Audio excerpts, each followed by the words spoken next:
தபோவனம் அத்தியாயம் 1. தபோவனத்தினுள் நுழைதல். இந்த பாராயணத்தை துவங்கும் முன் பகவான் ஸ்ரீ சத்யசாயி பாபாவின் பொற்கமல பாதங்களில் மிகவும் பணிவான மரியாதை கலந்த வந்தனங்களை சமர்ப்பிக்கின்றேன். பகவான் பாபா பிரபஞ்சத்திற்கு அதிபதி, பாதுகாப்பற்றவர்களையும் தீனர்களையும் காக்கும் தீனதயாளன், சத் சித் ஆனந்த ஸ்வரூபன், அதாவது உலகளாவிய உயர்ந்த முழுமையான சத்தியம் என்று பொருள். பிரசாந்தி நிலையத்திலிருந்து பல்கலைக்கழக அலுவலகம் செல்லும் வழி ஒரு மலைப்பாதை. வளைந்து செல்லும் அந்த மலைப்பாதையில் ஒரு ஆலமரம் பெருமிதமாய் நிற்கிறது. அது ஒரு சாதாரண மரம் அல்ல, அது ஒரு தியான விருட்சம், அதாவது தபோ விருட்சம். ஒரு ஆஷாட பௌர்ணமி தினத்தன்று, அதாவது 29 ஜூன் மாதம் 1959 வருடம், பகவான் தனது திருக்கரத்தை சுழற்றி 15 அங்குலம் மற்றும் 10 அங்குலம் அளவுள்ள சற்று கடினமான செப்புத்தகட்டை உருவாக்கினார். அதில் ஆன்மீக சக்தி மிகுந்த எழுத்துக்கள் பொறிக்கப்பட்டிருந்தன, அதாவது பீஜாட்சரங்கள். அதனை பிரசாந்தி நிலையத்தின் பின்பக்கம் இருக்கும் மலையின் மேல் ஒரு இடத்தை பிரத்யேகமாக தேர்ந்தெடுத்து அங்கே பிரதிஷ்டை செய்தார். அதன் மேல் ஒரு ஆலமரம் ஒன்றை நட்டு வைத்தார். அந்த புனித நேரத்தில் அவர் பக்தர்களிடையே பேசுகையில் இவ்வாறு கூறினார்: இது போதி மரம். இதன் அடியில் அமர்ந்துதான் புத்தர் ஆன்மீக ஞானம் பெற்றார். இது ஞானம் தரும் மரம் என்றார். ஸ்ரீ கிருஷ்ண பகவானை வடபத்ரசாயி, அதாவது ஆல இலை மேல் படுத்திருப்பவன் என்று கூறுவார்கள். ஏனெனில் பிரளய காலத்தில் அவர் மிகச்சிறிய பாலகிருஷ்ண வடிவம் தரித்து ஆலிலை மேல் படுத்துக் கொண்டார். பகவத்கீதையிலும் ஸ்ரீ கிருஷ்ணர் இந்த மரத்தை பற்றி குறிப்பிட்டிருக்கிறார். சாதகர்கள் இந்த இடத்தில் தியானம் செய்து ஆன்மீக சடங்குகள் செய்யும் போது அவர்களது கோரிக்கைகள் எல்லாம் நிறைவேறும், அவர்களது முயற்சிகள் வெற்றி பெறும், புலன்கள் கட்டுக்குள் அடங்கும், மனம் சலனமற்று உறுதியாக இருக்கும். இந்த மரத்தை ஸ்தாபிதம் செய்ததை குறிக்கும் வகையில்தான் அஷ்டோத்திர சதநாமாவளியில் சாதக அனுகிரக வடவிருக்ஷ பிரதிஷ்டாவகாய நமகா என்று ஒரு வரி வருகிறது. ஆலமரம் எப்போதும் இருக்கும். அது அமரத்துவம் வாய்ந்தது, அழிவதில்லை. தானே மிகப்பெரிய மரமாக வளர்ந்து அதன் கிளைகளிலிருந்து பல வேர்கள் போன்ற கிளைகளை பூமியை நோக்கி தொங்கவிட்டு அவை மேலும் புதிய விருட்சங்களாக உருவாகின்றன. அந்த மரம் மிகுந்த பரப்பளவு கொண்டதாக உருவாகி விடுகிறது, எல்லா திசைகளிலும் பரவுகிறது. இது இவ்வாறு தொடர்ந்து நடக்கிறபடியால் ஆலமரம் எத்தனையோ பேருக்கு இனிய குளிர்ந்த நிழலை தந்து தங்க இடமும் கொடுக்கிறது. பகவானும் அப்படித்தான். அவரது பாதுகாப்பு தரும் எல்லைகள் விரிவடைந்து கொண்டே போகின்றன.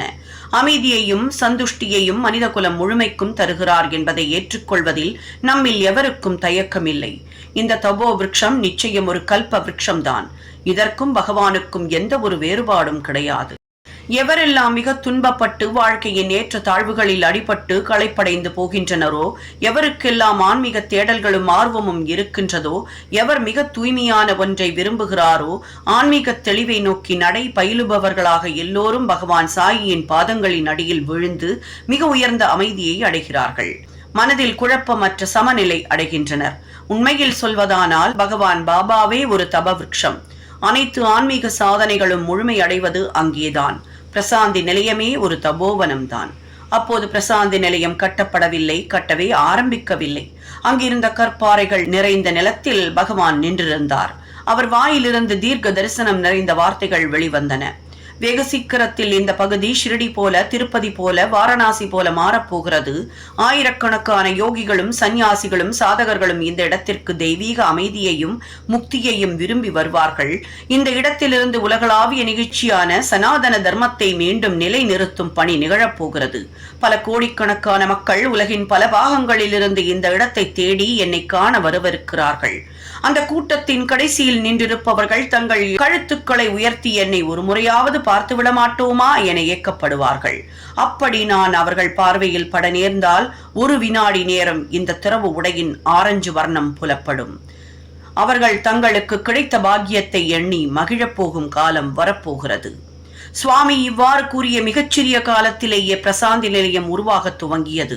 தற்போது பிரசாந்தி மந்திர், கோவில், கோபுரம், எத்தனையோ அடுக்குமாடி கட்டிடங்கள், பக்தர்கள் தங்குவதற்கான இடங்கள், பூர்ண சந்திரா ஹால் என்கிற பரந்த அரங்கம், சாயி குல்வந்த் ஹால் என எல்லாம் உருவாகின.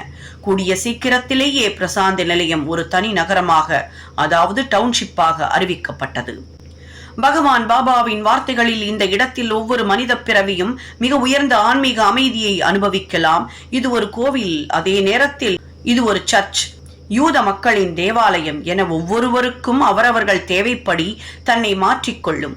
இங்கு வரும் ஒவ்வொருவரும் அளவற்ற ஆனந்த பெருக்கினை, இறைவனின் அன்பை அள்ளி பருக தகுதியுடையவர்கள். இங்கே இறைவன் மனித உருவத்தில் அவதரணம் செய்திருக்கிறார். இங்கு ஒவ்வொருவரும் ஆன்மீக விழிப்புணர்வு என்கின்ற உயர்ந்த நிலையை அடைய முடியும். இங்கு வரும் ஒவ்வொரு மனிதனின் மனதையும் ஒரு பிரசாந்த நிலையமாக மாற்ற வேண்டும் என்பது என் லட்சியம். அதற்காகத்தான் இந்த அவதாரம் பூமியில் நிகழ்ந்திருக்கிறது. ஒவ்வொரு பக்தரும் தங்கள் இதயம் நிறையும் வரை பிரசாந்தி நிலையத்தின் அமைதியான சூழலை உள்வாங்கி தியானம் செய்யலாம். அவர்கள் எந்த தெய்வத்தை வணங்குபவராக இருந்தாலும் பரவாயில்லை, அவருக்கு எந்தவித தடங்கல்களோ இடையூறோ நேராது. இந்த உலகத்தில் வேறெங்கும் இத்தகைய வசதிகள் கிடையாது. அதனால்தான் இந்த இடம் உலகளாவிய தபோவனம் என கூறும் வகையில் விஸ்வ தபோவனம் என மதிக்கப்படுகிறது. ஆன்மீக வேண்டுதல்கள் உடனடியாக இங்கே நிறைவேறுகின்றன. உருவமற்ற மிக உயர்ந்த சத்தியம் இங்கே காணப்படுகிறது. நம்மை போல சதையாலும் இரத்தத்தாலுமான உடம்பாக மனித வடிவில் இங்கே காண முடிகிறது. தியானத்தில் அமர்ந்து வாருங்கள். கடவுளே உன்னை தேடி வருவார். உன் எதிரே நிற்பார். உன்னை பார்த்து இனிமையாக முறுவல் பூப்பார். உனது காதுகளில் இதமான ஒலி தரும் வகையில் பேசுவார். நம்பிக்கையை உருவாக்கும் வகையில் பேசுவார். உன்னை இதமாக தொடுவார். உன்னை ஆசிர்வதிப்பார். உனது உடலின் ஒவ்வொரு அணுவும் ஆனந்திக்கும் வகையில் தெய்வீக ஆனந்தத்தை மழையென பொழிவார்.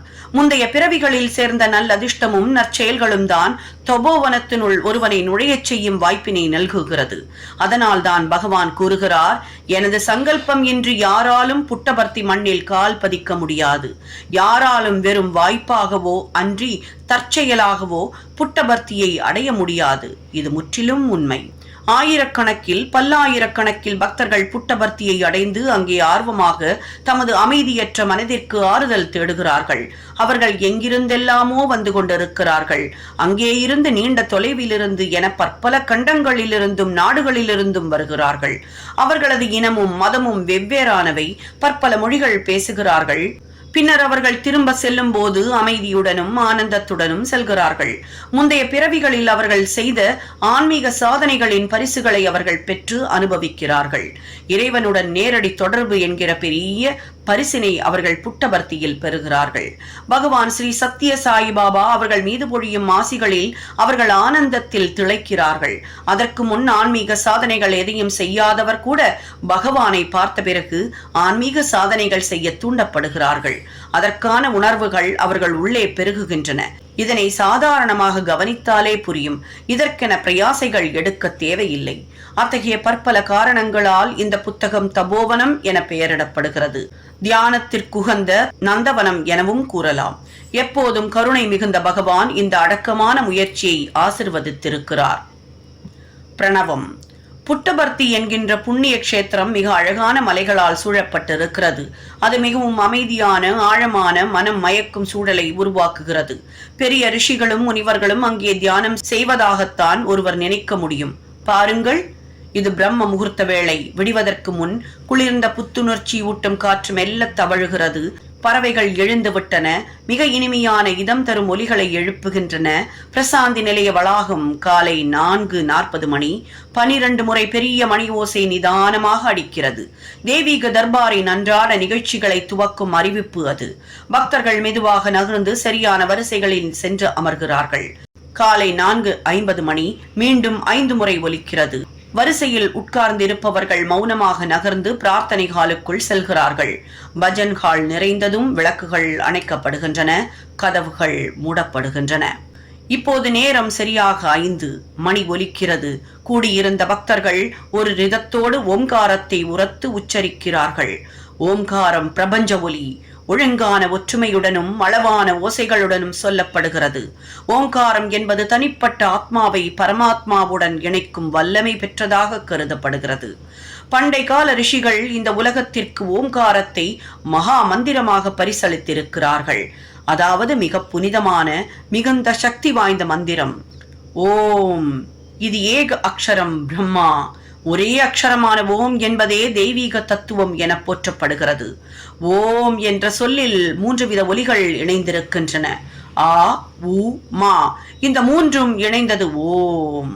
இடைவிடாது தொடர்ந்து இந்த பிரணவத்தை ஜபித்து வந்தால் மனம் அடங்கி மிக உயர்ந்த ஆனந்தம் கிடைக்கிறது. பிரணவத்தின் ஓங்காரத்தின் மகிமையை சொல்லும் போது பாபா சொல்கிறார், இந்த பிரபஞ்சம் முழுவதும் விரவி பறந்து கிடக்கும் ஒரே ஒரு அக்ஷரம்தான் ஓம்காரம். அதாவது படைப்புகள் அனைத்திலும் பிரணவம் நிறைந்திருக்கிறது. மலை அருவிகளும் கூட பிரணவத்தை பாடுகின்றன. மகா சமுத்திரங்களும் பிரணவ ஒலியை உருவாக்குகின்றன.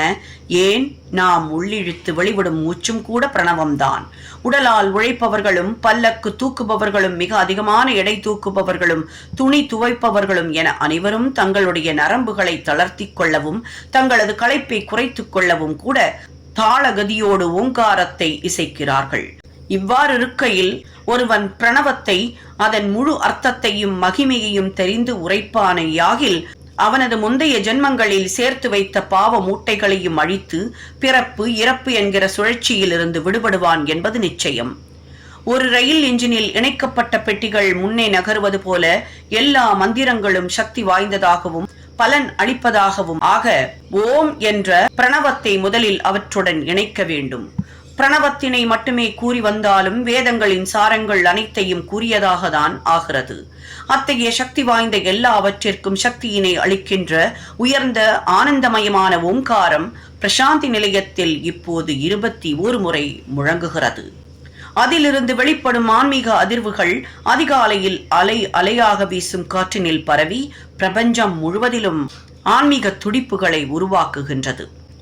ஓம்காரத்தை அடுத்து வருவது சுப்பிரபாதம். இறைவனை முறையாக துயிலெழுப்பும் வந்தனம் கலந்த பாடல். இதில் இருக்கும் பாடல்கள் சமஸ்கிருதத்தில் அமைந்துள்ளன. இதன் இசையோ தாளகதிக்கு உட்பட்டது. அதிகாலையில் சூழலுக்கு இசைந்து இசை அமைக்கப்பட்ட நல்வந்தனம் சுப்பிரபாதம். ஈஸ்வராம்பா சுதஸ்ரீமன் பூர்வா சந்தியா பிரவர்த்ததே உத்திஷ்ட சக்தி சாயிஷா கர்த்தவ்யம் தெய்வமாக்னிகம். ஈஸ்வரம்பாவின் தவ புதல்வனே, ஓ ஒளிமிகுந்த கம்பீரம் நிறைந்தவனே, கிழக்கு பகுதியில் விடியல் தோன்றுகிறது. தினம் மாற்றும் தெய்வீக கடமைகள் செய்யப்பட வேண்டும். ஆகியால் ஸ்ரீ சத்யசாயி இறைவா எழுந்திருங்கள். உத்திஷ்டோத்திஷ்ட பர்த்தீஷ உத்திஷ்ட ஜகதீபதே உத்திஷ்ட கருணா பூர்ணா லோக மங்கள சித்தையே. எழுந்திருங்கள், எழுந்திருங்கள் பர்த்தியின் இறைவனே. புட்டபர்த்தியில் முதலில் தன்னை வெளிப்படுத்திக் கொண்டு அங்கிருந்து அவரது ஒளி உலகம் முழுவதும் பரவி நிற்கிறது. எழுந்திருங்கள் எங்கள் உலகத்து நாயகனே, மனிதகுலம் முழுமைக்கும் இறைவனே, இரக்கத்தின் திருவடிவே, எழுந்திருங்கள். தங்களால் இந்த உலகம் மங்களம் அடையட்டும். சித்ராவதி ததா விஷால சுஷாந்த சௌதே திஸ்தாதி சேவக ஜனாஸ்தவ தரிசனார்த்தம் ஆதித்ய காந்தீரனுபதி சமஸ்தலோகான் ஸ்ரீ சத்ய சாயி பகவான் தவ சுப்ரபாதம். முழுமையும் அமைதி நிரம்பிய பறந்து விரிந்த அரண்மனை, அதாவது பிரசாந்தி நிலையம் சித்ராவதி நதியின் கரையில் அமைந்திருக்க தங்களுக்கு சேவை செய்ய ஆர்வம் கொண்டவர்கள் பலர் தங்களது தரிசனத்திற்காக காத்திருக்கிறார்கள். சூரியனின் ஒளி வேகமாக பரவுகிறது. இந்த உலகம் முழுமையும் ஒளி வெள்ளத்தில் மூழ்கடிக்க செய்கிறது. ஓ ஸ்ரீ சத்யசாயி பகவானே, தாங்கள் கண் விழிப்பதால் ஆசிர்வதிக்கப்பட்ட மற்றொரு நாள் பிறக்கட்டும். த்வன்னாம கீர்த்தனாரதஸ்தவ திவ்யநாமா காயந்தி பக்தி ரசபனா ப்ருஹஷ்ட சித்தா தாதும் கிருபாஸ்கிதா தர்ஷனாம்சு தேவ்யஹ ஸ்ரீ சத்யசாயி பகவான் தவ சுப்ரபாதம். தங்களது திருநாமத்தை உறக்கப் பாடும் பக்தர்கள் அவ்வாறு பாடுவதாலேயே பக்தி என்னும் அமுதத்தை சுவைக்கிறபடியால் அவர்கள் மகிழ்ச்சி அடைகிறார்கள். அவர்கள் எல்லாம் வந்திருக்கிறார்கள். தங்களது தெய்வீக தரிசனம் அவர்களின் மேல் தங்களது கருணை மழையை பொழியட்டும். தாங்கள் எழுவதனால் ஆசிர்வதிக்கப்பட்ட மற்றொரு நாள் விடிவதை எதிர்பார்த்து வேண்டுகிறோம். ஆதாய திவ்ய குசுமணி மனோகராணி ஸ்ரீபாத பூஜன விதும் பவந்தந்த்ரி மூலே कर्तुं मगोत्सुकताय प्रविशान्ति भक्ता श्री सत्य साई भगवान तव सुप्रभातम्. புனிதமான பல வண்ணங்கள் நிறைந்த வாசம் வீசும் மலர்களை கொண்டு வந்து தங்களது திருப்பாதங்களை புராணங்களில் கூறப்படுவது போல வழிபடுவதற்காக பக்தர்கள் மிகுந்த ஏக்கத்துடனும் உற்சாகத்துடனும் வருகிறார்கள். தங்களது திருவிழி மலர்வதால் ஆசிர்வதிக்கப்பட்ட நாள் விடிவதை எதிர்பார்த்து காத்திருக்கிறோம். தேசாந்தராகத புதாஸ்தவ திவ்யமூர்த்திம் சந்தர்ஷனா பிரதிசன்யுத சித்வ்ருத்யா வேதோக்த மந்திரவதனேன லசந்த்யஜஸ்த்ரம் ஸ்ரீ சத்ய சாயி பகவான் தவ சுப்ரபாதம். நன்கு படித்த பண்டிதர்கள் பல தேசங்களிலிருந்து தங்களது திவ்ய தரிசனத்தை காணும் ஏக்கத்துடன் வந்திருக்கிறார்கள். வேத மந்திரங்களை இடைவிடாமல் உச்சரிப்பதில் அவர்கள் மிக மகிழ்ச்சி அடைகிறார்கள். தங்களது திருவிழி மலர்வதால் மற்றும் ஒரு சிறந்த நாள் விடியலை எதிர்நோக்குகிறோம். ஸ்ருத்வா தவத்பூத சரித்ரம் அகண்ட கீர்த்திம் வியாப்தம் திகந்தர விஷால தாராதலேஸ்மின் ஜிக்னாஷு லோகௌபதிஷ்டதி சாஸ்ரமேஸ்மின் ஸ்ரீ சத்ய சாயி பகவான் தவ சுப்ரபாதம். தங்களது திவ்ய சரிதத்தை கேட்டும் தங்களது புகழ் திக்கெட்டும் பரவி அடிவானம் வரை சென்றடைந்திருப்பதைக் கண்டு மிகவும் ஆர்வமான சாதகர்கள் முழு சத்தியத்தை காண விரும்பி இந்த இடத்திற்கு வந்து காத்திருக்கிறார்கள். தங்களது திருவிழி மலர்வதில் மற்றும் ஒரு மகத்தான விடியலை எதிர்நோக்குகிறோம். சீதா சதி சம விசுத்த ஹிருதம்புஜாதா பஹ்வாங்கனா கரக்ருஹீத சுபுஷ்பஹாராः துன்வந்தி திவ்யனுதிபிः பணிபூஷணம் த்வாம் ஸ்ரீ சத்ய சாயி பகவான் தவ சுப்ரபாதம்.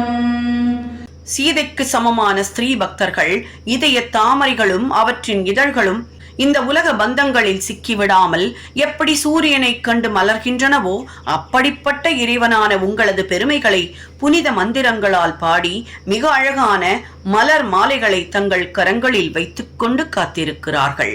தங்கள் திருவிழி மலர்வதால் மற்றும் ஒரு மகத்தான விடியலை எதிர்நோக்குகிறோம்.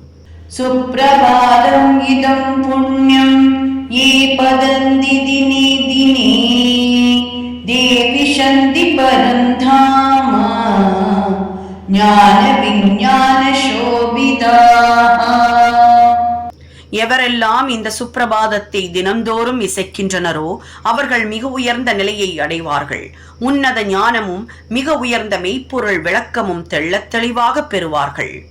மங்களம் குரு தேவாய மங்களம் ஞானதாயினே மங்களம் பக்திவாசாய மங்களம் சத்யசாயினே. தெய்வீக குரு எங்களுக்கு மங்களத்தை தரட்டும். ஞானத்தை தருபவர் எங்களுக்கு சுபத்தை தரட்டும். புட்டபர்த்தியில் தோன்றிய இறைவன் எங்களுக்கு சர்வ மங்களத்தையும் நல்கட்டும். பகவான் ஸ்ரீ சத்ய சாய்பாபா எங்களுக்கு மங்களத்தை தரட்டும். ஆன்மீகமாக பார்த்தால் சுப்பிரபாதம் என்பது பக்தர்களின் ஏக்கத்தை தீர்க்க பகவானை திருவிழி மலருமாறு வேண்டிக் கொள்ளுதல். அது மட்டுமல்ல, ஒவ்வொரு மனிதனின் மனசாட்சிக்கும் எழுந்திருக்க சொல்லி விடுக்கும் அழைப்பாகும். அந்த மனசாட்சி விழித்து ஸ்ரீ சத்யசாயி என்னும் ஒவ்வொருவரின் உட்புறத்திலும் காணப்படும் முழுமையான சத்தியத்தினை உணர்ந்து கொள்ளுமாறு விடுக்கப்படும் அழைப்பாகும். உலகத்தில் நடைபெறும் அனைத்திற்கும் உயர்ந்த சாட்சியும் எப்போதும் விழிப்புடன் இருக்கும் பகவானை மனிதர்கள் சுப்பிரபாதம் பாடி எழுப்புவதும் சுபமான காலை பொழுது என வாழ்த்துவதும் விசித்திரமாக இருக்கக்கூடும். உறக்கம் என்பதை அறியாதவரை, எப்போதும் விழிப்புடன் இருப்பவரை எழுப்புவதில் அர்த்தம் என்ன? பின் சுப்பிரபாதம் பாடுவதில் என்ன அர்த்தம் இருக்க முடியும்? யாருக்காக பாடப்படுகிறது? இதற்கு உண்மையான அர்த்தம் என்ன? நம்முள் இருக்கும் விவேகத்தை தட்டி எழுப்புவதும், நித்திரை தாயின் அணைப்பிலிருந்து விடுபட்ட மனிதர்கள் நல்ல விழிப்புடன் இருக்கவும் தான் இந்த சுப்பிரபாதம் பாடும் நிகழ்ச்சி நடைபெறுகிறது. சுப்பிரபாதத்தின் உட்புற அர்த்தம் இறைவன் நம் அனைவருக்குள்ளும் உரைகிறார் என்பதே. அது மட்டுமல்ல, உள்ளே எரியும் ஞான அக்னி என்னும் தீபச் சுடரை தூண்டி அதிக பிரகாசமான சுடர் விடச் செய்யவும் சுப்பிரபாதம் பயன்படுகிறது. இங்கே ஒரு நிகழ்ச்சி இதற்கு சான்றாக விளங்குகிறது. அது சிவராத்திரி இரவு, மிகவும் மங்களகரமானது. ஒரு பண்டிதர், அவர் பெயர் ஸ்ரீ தீபால பிச்சையா சாஸ்திரி, பக்தர்களிடையே அமர்ந்து பிரசாந்தி நிலையத்தில் பஜன் செய்து கொண்டிருக்கிறார். திடீரென அவருக்குள் ஒரு வினோதமான எண்ணம் ஏற்பட்டது. பகவான் உறங்கும் அந்த அற்புத காட்சியை, அதன் அழகை நான் பார்த்து ரசிக்க வேண்டும். சற்று நேரம் கழிந்தது. இரவு 11 மணி. அந்த இரவே சுவாமி சாஸ்திரியை இன்டர்வியூ அறைக்கு அழைத்தார். அங்கு அவரை அமர வைத்து பேசத் தொடங்கினார். சாஸ்திரிக்கு நேரம் போனதே தெரியவில்லை. 1 மணி நேரத்திற்கு மேல் இருக்கும். சாஸ்திரிக்கு தூக்கம் வந்தது. வரும் கொட்டாவிகளை எல்லாம் தடுக்க முடியவில்லை. அப்போது சுவாமி அவரிடம் கேட்டார், சாஸ்திரி, நான் உறங்குவதை காண விரும்பினீர்கள், இப்போது நீங்களே தூங்குகிறீர்களே. சாஸ்திரிக்கு திடீரென விழிப்புணர்வு வந்தது. சுவாமிக்கு எப்படி தன்னுள் மட்டுமே ஏற்பட்ட இந்த எண்ணம் தெரிந்தது?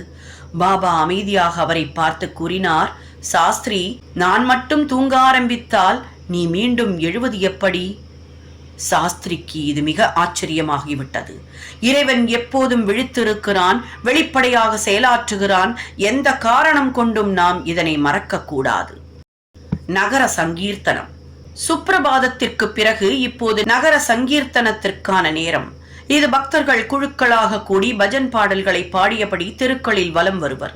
அவர்கள் மிகுந்த பக்தியுடனும் அர்ப்பண உணர்வுடனும் இசையின் முக்கிய அம்சங்களான ராகம், தாளம் ஆகியவற்றுடன் மிக சாதாரண இசைக்கருவிகள் துணையோடு பாடி வருவர். அந்த பாடல்கள் புனித எண்ணங்களை பாடுபவருக்கு மட்டுமல்ல, கேட்பவர்களிடமும் தூண்டிவிடும் வகையில் அமைந்திருக்கும். சின்னஞ்சிறு காலையில் பறவைகள் இனிமையாக குரல் எழுப்ப, குளிர்ந்த உடலை வருடிக் கொடுக்கும் இதமான காற்று பிரசாந்தி நிலையத்தை தழுவிச் செல்ல, பக்தர்களின் இனிய பாடல் சுவாமியின் திருக்கோவிலை சுற்றியபடி செல்லும் போது அது ஒரு இனிய அனுபவம், மறக்க முடியாத ஒன்று அனைவருக்கும். பிரசாந்தி நிலையத்தின் நுழைவாயிலில் ஒரு கணேசர் கோவில் இருக்கிறது. ஒரு அரசமரம் தன் கிளைகளால் அந்த இடத்தை மறைத்து குளுமையாக வைத்திருக்கிறது. காலையில் மங்களகரமாக அந்த கணேசரை தரிசித்து விட்டுதான் நகர சங்கீர்த்தனம் துவங்குகிறது. பக்தர்கள் நல்ல கட்டுப்பாட்டோடு வரிசை வரிசையாக பிரசாந்தி நிலைய வளாகத்தை சுற்றி வந்து பஜன் பாடுகிறார்கள். பிறகு எங்கே ஆரம்பித்தார்களோ, அதாவது கணேசர் கோவில், அங்கேயே வந்து நிறைவு செய்கிறார்கள். 10 வயதில் ஸ்ரீ சத்ய சாய்பாபா, அப்போது அவர் சத்ய நாராயண ராஜு அல்லது சத்தியம் எனதான் அறியப்பட்டிருக்கிறார். அவரோட நிறைய சிறுவர்கள் பஜன் பாடுவார்கள். அந்த குழுவிற்கு ஸ்ரீ பாண்டுரங்க பஜன் மண்டலி என்று பெயர்.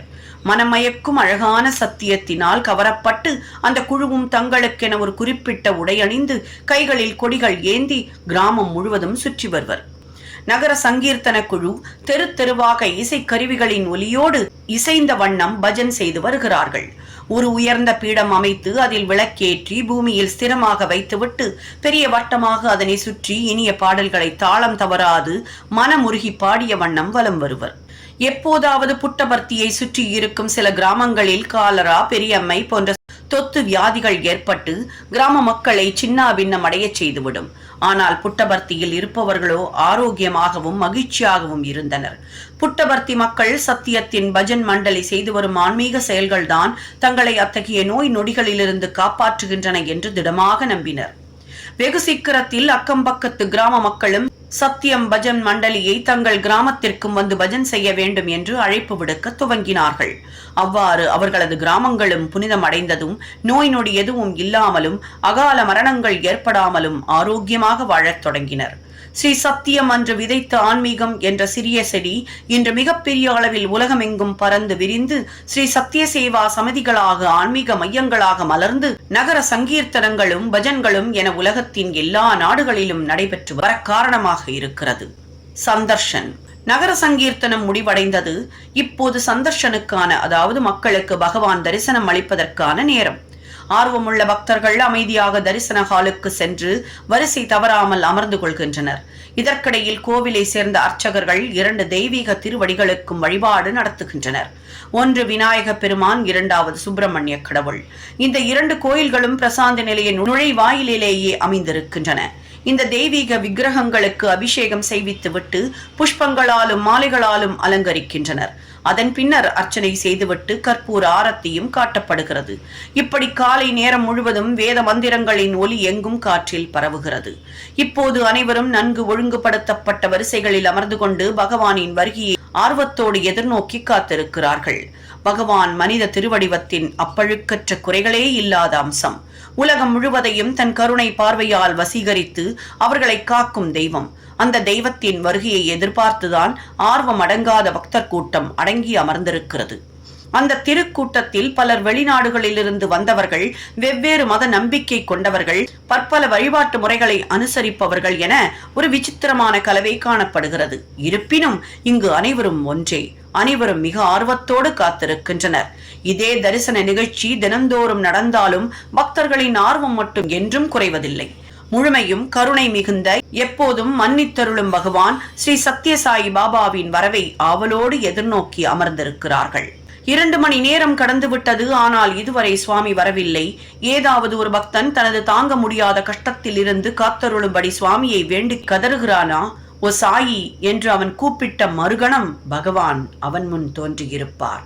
இதோ நான் வந்துவிட்டேன் என்று. அத்துடன் அல்ல, அவன் கஷ்டங்கள் தீர உதவி செய்திருப்பார். ஆனால் அந்த நன்றியுள்ள பக்தன் இறைவனிடமிருந்து தனக்கு வேண்டியதற்கு மேல் பெற்றுவிட்ட பின்பும் அவரை திரும்பி போக அனுமதிப்பானா?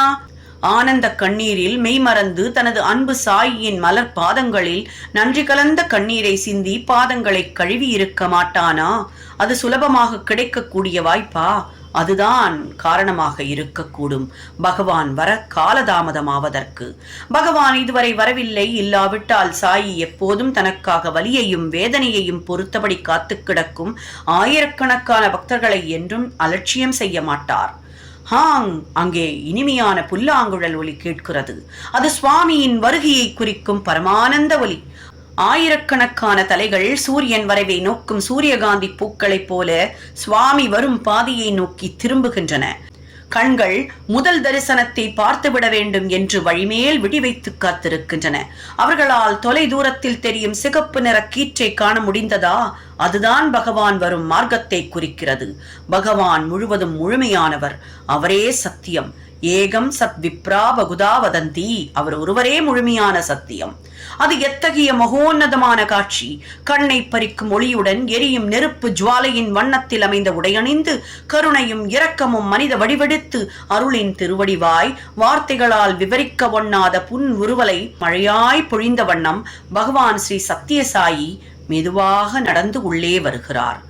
பக்தர்கள் வரிசையினூடே மிதப்பது போல நகர்ந்து செல்கிறார். அவரது ஒரு கரம் அபய முத்திரை தாங்கி உயர்ந்து நிற்கிறது. துன்பத்தால் உலர்ந்து போன பக்தர்களின் இதயங்கள் குளிரும்படி வருகிறார்.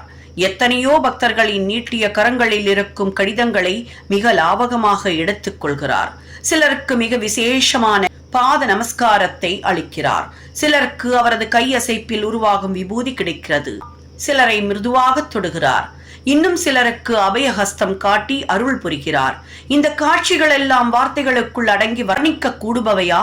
இல்லை, இது தெய்வத்தின் திருக்காட்சி என்று சொல்வதோடு நிறுத்திக் கொள்வோம். பெரிய பண்டிதர்கள் சுவாமியை மௌன வியாக்கியாய பிரகடித பரபிரம்ம தத்துவம் என வர்ணித்திருக்கிறார்கள். இதனை மொழிபெயர்த்தால் மிக உயர்ந்த தெய்வீகம் மௌனத்தின் மூலம் தன்னை வெளிப்படுத்திக் கொண்டது என்று சொல்ல முடியும். சுவாமி அதிகம் பேசுவது கிடையாது. ஆனால் எல்லா பக்தர்களுக்கும் அவர்களது சந்தேகங்கள் தானாகவே விலகுவதை உணர முடிகிறது. சுவாமியின் மேல் அவர்களது பார்வையை விழுந்ததும் விலகி ஓடுகின்றன. பகவானுடைய திருமேனி முழுவதும் அமைதியில் ஆழ்ந்திருக்கிறது. இளம் தளிர் போன்ற இனிய கருணையும் அன்பும் நிறைந்த அத்திருவடிவம் வர்ணனைகளுக்கு அடங்காதது. ஒவ்வொரு மனிதனின் எண்ண ஓட்டமும் இவ்வாறே அமைகிறது.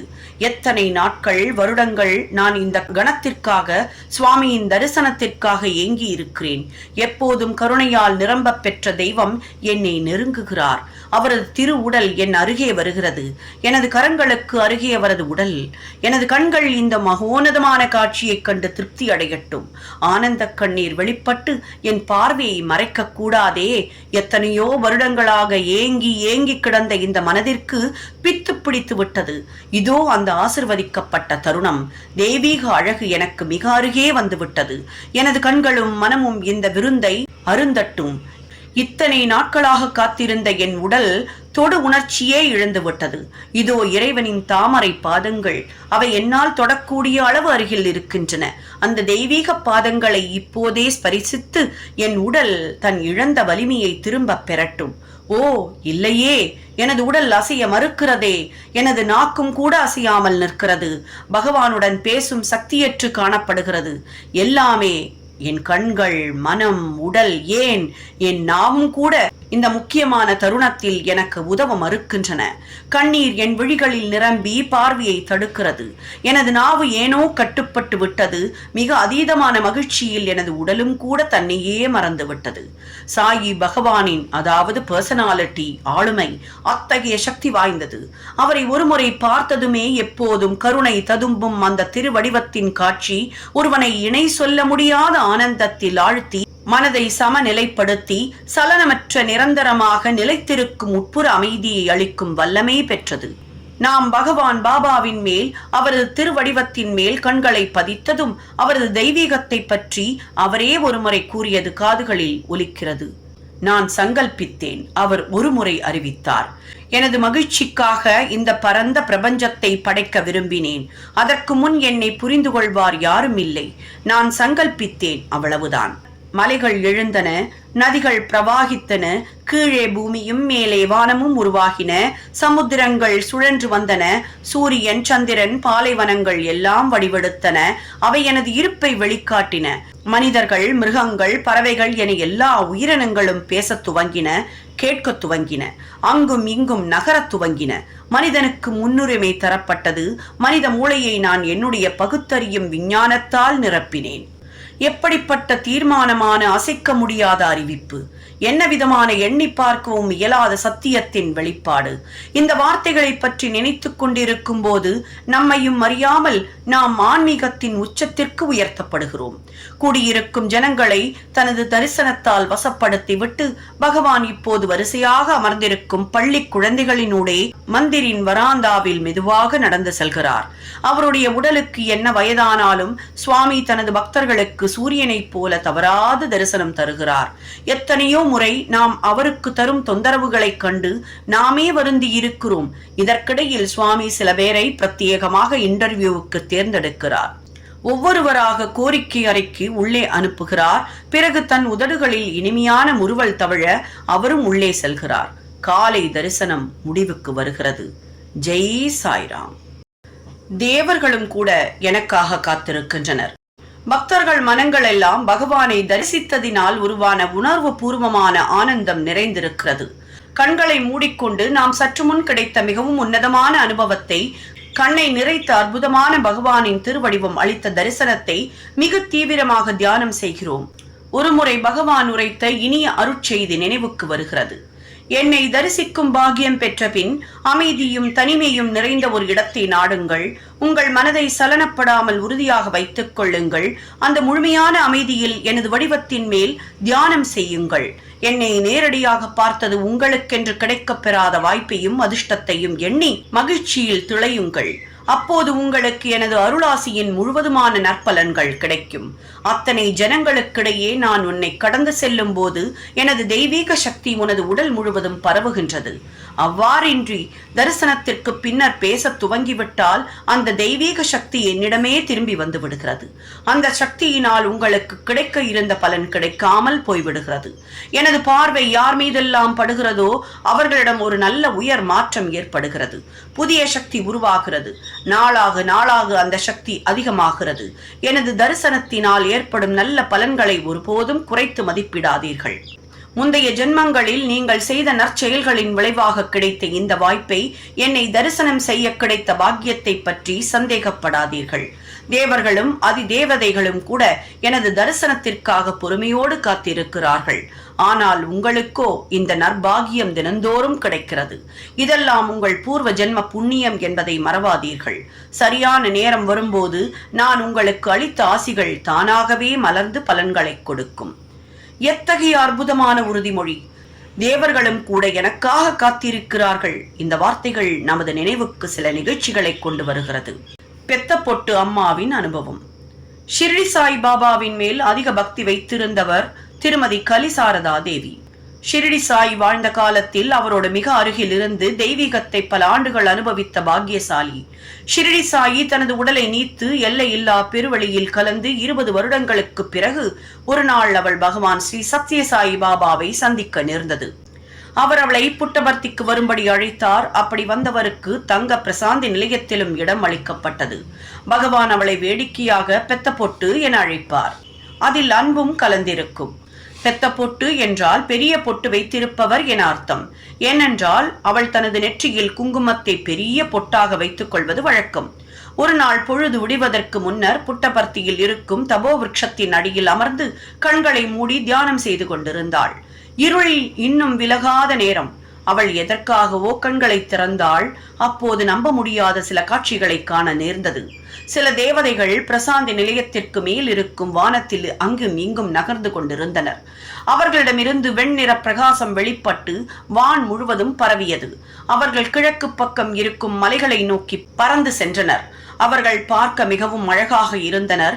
அவர்களது நிறம் பளிச்சென்றிருந்தது. மலர்களும் மாலைகளும் அவர்களை மேலும் அலங்கரித்திருந்தன. அவர்கள் தரையில் நடக்கவில்லை, திறந்த வானத்தினூடே பறந்து சென்றனர். பெத்த பொட்டுவிற்கு அவர்கள் சாதாரண மனித பிறவி இல்லை என புரிந்தது. அவள் மனம் மயக்கும் இன்னிசையையும் கேட்டார். அந்த அசாதாரண நிகழ்வு அவளுக்கு புரிய வைத்தது, தேவ கணங்கள் தம் இறைவனான ஸ்ரீ சத்யசாயி பரபிரம்மனை தரிசித்து விட்டு செல்கின்றனர் என்பது. பெத்த பொட்டு ஒரு யோகினி. அதனால்தான் அவருக்கு ஆன்ம உணர்வை தூண்டும் இத்தகைய காட்சியை காணும் வாய்ப்பை பகவான் கொடுத்தார். சிறிது நேரம் கழித்து அவள் மலைப்பகுதியில் இருந்து கீழே இறங்கி வந்தாள். பஜன் ஹாலில் கதவுகளை மெல்ல திறந்தாள். அங்கிருந்த அனைவரும் நல்ல தூக்கத்தில் ஆழ்ந்திருந்தனர். ஆனால் வியக்கும்படியாக அந்த சங்கீத ஒலி மட்டும் மெல்ல தொடர்ந்து கேட்டுக்கொண்டிருந்தது. இன்னும் ஏதோ சில தேவர்களும் தேவதைகளும் பகவானை தரிசித்துவிட்டு தங்கள் இனிய சங்கீதத்தால் பகவானை ஆராதித்து மகிழ்கிறார்கள் என புரிந்து கொண்டாள். காலையில் பெத்த பொட்டு பகவானிடம், சுவாமி, நேற்று தேவர்களும் தேவதைகளும் தங்களை சந்தித்துவிட்டு திரும்பி செல்லும் போது பார்த்தேன் என்றாள். சுவாமி மெல்ல சிரித்த வண்ணம், ஓ அப்படியா, நீ பார்த்தாயா என்று கேட்ட வண்ணம் நகர்ந்து சென்றார். ராஜா ரெட்டிக்கு காண கிடைத்த காட்சி. அன்று மிகவும் புண்ணிய தினமான வைகுண்ட ஏகாதசி. புராணங்கள் இந்த புனித தினத்தில் பகவான் ஸ்ரீ மகாவிஷ்ணு தன் பக்தர்களுக்கு தனது உயர்ந்த ஸ்தானத்தில் இருக்கும் வடக்கு புற வாசல் வழியாக எழுந்தருளி தரிசனம் தந்து ஆசிர்வதிக்கிறார் என கூறுகின்றன. ராஜா ரெட்டி என்ற பக்தர் ஒருவர் பிரசாந்தி நிலையத்தின் முதல் மாடியில் இருக்கும் வராந்தாவில் படுத்து உறங்கிக் கொண்டிருந்தார். நட்ட நடுநிசி இருக்கும் அவர் எழுந்தார். சுவாமியின் அறைக்கதவு சிறிது திறந்திருந்தது. அதன் வழியே மிகவும் ஜாஜ்வல்யமான ஒளி தெரிந்தது. இந்த நடுராத்திரியில் சுவாமியின் அறையில் இவ்வளவு ஒளி தெரிவதன் காரணம் என்ன? இன்னும் கொஞ்சம் கொஞ்சம் நகர்ந்து கதவின் இடைவெளியின் மூலம் உள்ளே பார்த்தார். அங்கே அவர் கண்டது என்ன? எத்தனையோ தேவர்களும் தேவதைகளும் தங்கள் முறை வரும் வரை காத்திருந்து பகவான் ஸ்ரீ சத்யசாயி பாபாவை அவரது தாமரை பாதங்களில் விழுந்து வணங்கி தங்கள் மரியாதையை தெரிவித்த வண்ணம் இருந்தனர். அவர்களிடம் இருந்து வெளிப்பட்ட ஒளி மிகவும் பிரகாசமாக இருந்தது. சுவாமி சாய்ந்து படுத்தபடி இருக்க அது மகாவிஷ்ணு ஆதிசேஷன் மேல் சயனித்திருப்பது போல தென்பட்டது. அவர்கள் செய்யும் மரியாதையை ஏற்றுக்கொண்டிருந்தார். சுவாமியின் படுக்கையை சுற்றி 7 இடங்களில் தீப்பற்றி எரிந்து கொண்டிருந்தது. இந்த காட்சி ராஜா ரெட்டிக்கு அதிசயமாகவும் அதிர்ச்சியாகவும் இருந்தது. அவர் கதவை சரியாக மூடிவிட்டு வராந்தாவில் படுக்க சென்றால் அதற்கு மேல் அவரால் தூங்க முடியவில்லை.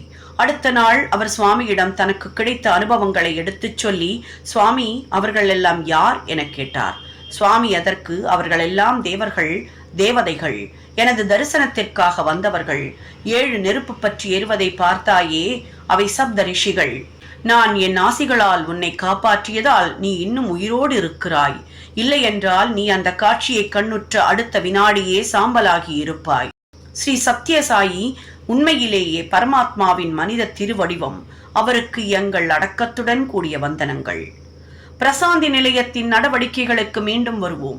பிரசாந்தி நிலைய மந்திரின் தென்கிழக்கு மூலையில் சிவபெருமானின் சால கிராமத்திற்கு சடங்குகளுடன் கூடிய வழிபாடும் ருத்ர அபிஷேகமும் முடிவடைந்து விட்டன. அதே போல பூஜையும் ஸ்ரீ சத்யசாயி அஷ்டோத்திர சதநாமாவளியும் லலிதா தேவியின் அஷ்டோத்திரமும் வழிபாடும் முடிவடைந்து விட்டன. தெய்வங்களை பூஜை செய்வதன் மூலம் வழிபடுவது அவசியமானது. அதன் மூலம்தான் படிப்படியாக தனது ஆத்மாவை வழிபட முடியும். நீங்கள் வழிபடும் ஒவ்வொரு தெய்வமும் ஆத்மாவை ஆன்மீகத்தின் மூலம் வலுவாக்குகிறது. ஒவ்வொரு பூஜையும் பக்தியுடன் செய்யப்பட வேண்டும். பூஜை செய்யும் போது தன் இதயத்தில் நிறைந்திருக்கும் இறைவனை பூஜை செய்வதாக உணர வேண்டும். அன்பு, ஆன்மீக விழிப்புணர்ச்சி, ஜகமெங்கும் நிறைந்திருக்கும் முழுமையான பரம்பொருளை பற்றிய உணர்வு, இவையெல்லாம் பக்தனின் அன்றாட வாழ்க்கையோடு இணைந்திருக்க வேண்டும். பஜன். இப்போது காலை 9 மணி. மந்திரில் பஜன் துவங்கிவிட்டது. பகவான் மெல்ல முருவலித்த வண்ணம் பூஜை செய்யும் அறையில் இருக்கும் அலங்கரிக்கப்பட்ட சிம்மாசனத்தில் அமர்கிறார். பாடப்படும் பஜனின் தாளக்கெட்டுக்கேற்ப அவரது கரங்களும் மெதுவாக அசைகின்றன. அவருக்கு காற்றில் ஏதோ எழுதுவது போன்ற பழக்கம் உண்டு. அவ்வாறு விரல் அசைக்கிறார். அப்போது அவர் புன்முறுவல் பூக்கும் போது பக்தர்கள் உணர்ச்சி வசப்படுகின்றனர். அவர் அப்படி என்னதான் காற்றில் எழுதுகிறார்? அவ்வாறு எழுதும் போது ஏன் புன்சிரிப்பு? அவரது மனதில் என்ன எண்ணங்கள் ஓடுகின்றன? இந்த காட்சி எல்லாமே மர்மமாகத்தான் இருக்கின்றன. சுவாமி ஒருமுறை சொன்னது நமது நினைவுக்கு வருகிறது. நான் பஜன் ஹாலில் உட்காரும் போதெல்லாம் புன்முறுவல் பூத்து சிலரை வரவேற்பது போன்ற காட்சியை பார்த்திருப்பீர்கள். நான் என் விரல்களை கொண்டு காற்றில் ஏதோ எழுதுவது போல கண்டிருப்பீர்கள். அதெல்லாம் உங்கள் கண்களுக்கு தெரியாதவர்களிடம் நான் பேசுவதோ அல்லது எடுத்து கூறுவதோ என்பதாக தான் இருக்கும். என்னிடம் உதவி வேண்டி கேட்பவர்களுக்கு நான் நிச்சயம் உதவுகிறேன். அத்தகைய விஷயங்களுக்கு நான் வீண் விளம்பரம் கொடுப்பதில்லை. தன்னுடைய மகனுக்கு அன்புடன் செய்யும் உதவிக்கு எந்த தந்தையாவது விளம்பரம் செய்வாரா? பஜன் என்பது கணபதி, ராமர், கிருஷ்ணர், புத்தர், இயேசு, சாயி மற்றும் அல்லாவை பற்றிய பக்தி பாடல்கள். பாடுபவர்கள் இதயத்திலிருந்து பாடுகிறார்கள். பலர் இன்னிசை வாத்தியங்களை பாட்டோடு இசைத்து வாசிக்கிறார்கள். பக்தர்களும் உடன் பாடுகிறார்கள். அங்கு கூடியிருக்கும் ஜனத்திரள் முழுமையாக இந்த பாடல்களால் உருவாகும் பக்தி பரவசத்தில் ஆழ்கிறார்கள். பகவானை தவிர வேறொன்றும் இல்லை. ஆழ்ந்த ஆனந்தத்தில் மூழ்கியிருக்கும் பகவானை காண்பதே ஆனந்தம், மறக்க முடியாத அனுபவம். அதனை காணும் வாய்ப்பு பெற்றவர்கள் அதனை மறக்காமல் அவ்வப்போது நினைத்து நினைத்து மகிழ்வார்கள். பஜனின் முக்கியமான உள்ளார்ந்த அர்த்தத்தை ஒருமுறை பகவான் எடுத்து கூறினார். அதனை ஒரு எளிய உதாரணத்துடன் விளக்கினார். ஒரு மரத்தின் அடியில் நீங்கள் எல்லாம் கூடி உரத்த குரலில் கத்தினால் மரக்கிளையில் அமர்ந்திருக்கும் ஒவ்வொரு பறவையும் பறந்தோடிவிடும். மனித வாழ்க்கை என்பதும் ஒரு மரம்தான்.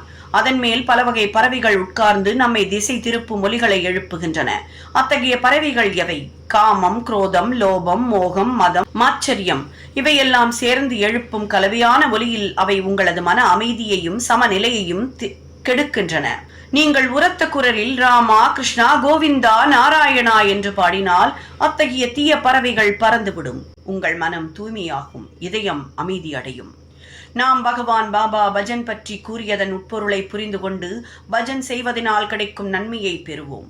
பஜன் இப்போது முடிவடைந்து விட்டது. பகவானுக்கு ஆரத்தி எடுக்கிறார்கள். பகவான் தனது உட்புற அறைக்கு செல்கிறார். இதுதான் பிரசாந்தி நிலையத்தின் காலை பொழுதில் நடக்கும் நடவடிக்கைகளின் தொகுப்பு. நமது வந்தனங்களை பகவான் பாபாவிற்கு சமர்ப்பிப்போம். அவரது தெய்வீக திருவடிவத்தை மனதில் தியானம் செய்வோம். சுவாமி நம்முடைய இதயத்தின் உள்ளே அமைதியாக இருக்கிறார் என்பதை உணர்வோம். பிரசாந்தி நிலையத்தை விட்டு அமைதியாக இல்லம் திரும்புவோம். வாருங்கள் போகலாம். ஓம் ஸ்ரீ சத்யசாயி பரபிரம்மணே நமகா. சாந்தி சாந்தி சாந்திஹி. ஜெய் சாய்ராம். இந்த சேனலை சப்ஸ்கிரைப் பண்ணாதவர்கள் பண்ணிட்டு மற்றவங்களுக்கும் ஷேர் பண்ணுங்க. நீங்கள் கொடுக்கக்கூடிய லைக் அண்ட் கமெண்ட்ஸ் கண்டிப்பாக எங்களை உற்சாகப்படுத்தும். உங்களது வாழ்வு முன்னேற வாழ்த்துக்கள். நன்றி, வணக்கம்.